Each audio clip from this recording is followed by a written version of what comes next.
I gotta be quiet because this thing picks up everything. The Neat Mic Skyline. I know, right? This is the Neat Mic that everyone has been waiting for, right? To be honest, I was checking in with the company to see if I could make sure I was on the list for, the other microphone set to come out. And they were like, sure, but, for the time being, you want to test this one out? I was like, well, I am kind of curious. So this one isn't going to be like all the others, but hey, all mics deserve a review, right? Now, I do have this up on a box, and because it had to be up on a box, because it has to be close to my mouth. It's not as close as I would like it, but I also think this might be kind of the area where other people might be using this. For the most part, you might find a lot of users with it down here on the table. I didn't want to do that. So let's get it up here, and this is what it's like. Now, I'm going to have to admit, I was super surprised at the size of this thing. It looked a lot bigger in the marketing material, and it just seemed more imposing, almost too big. But I am happy to say it's not obnoxious in its size and can be put off to the side when not in use, and it's not going to stand out that much on your desk. Now, the body is all plastic and the base isn't. Now, we'll be doing a special knockover test for this thing in a bit because that should be fun. The rubber pads on the thing, make sure it's not going to slide all over your desk. Super important. And that big old mute button, it's very inviting. It glows green. It's red when it's muted, so you can tell when you're muted in the meeting, okay? You can tell you're muted in the meeting. All right, then specs, and I'm going to be quick here, especially if you're planning on buying a mic like this. The specs might not be the most important thing to you. It has a USB-C to USB-A cable included. It is a condenser capsule, meaning it will be sensitive. The sample rate is 96 kilohertz and the bit depth is 24 bit. The max SPL is 122 dB, which means you can shout into it without damaging it. All pretty decent. Now, these all kind of feel silly with this microphone, but let's do it.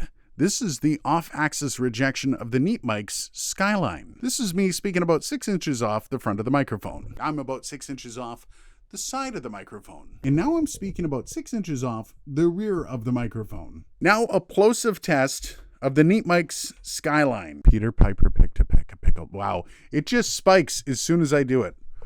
Peter Piper picked a peck of pickled peppers. Now let's take a look at the handling noise, and I'm not necessarily concerned about the handling noise of the microphone.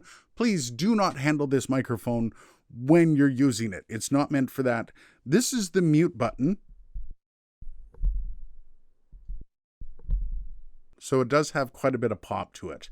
And the other handling noise is the table. You can notice that's actually really loud. And that's one thing, if you're going to be rustling about a lot, grabbing stuff off the table, or just doing stuff around yourself, even with papers, yeah, this is something I would want to have this microphone on mute for, because it's going to pick up everything. Now I'm going back and forth between the system mic on my brand new laptop and this, the Skyline microphone.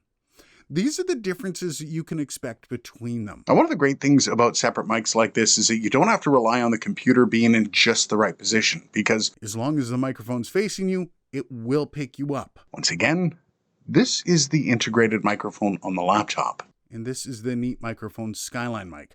Which one do you prefer? And finally, the knockover test of the Neat Mic's Skyline. Not bad. Pretty good. All right, balance.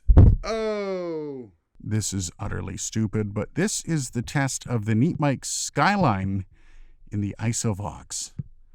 Please, don't ever use this microphone for voiceover.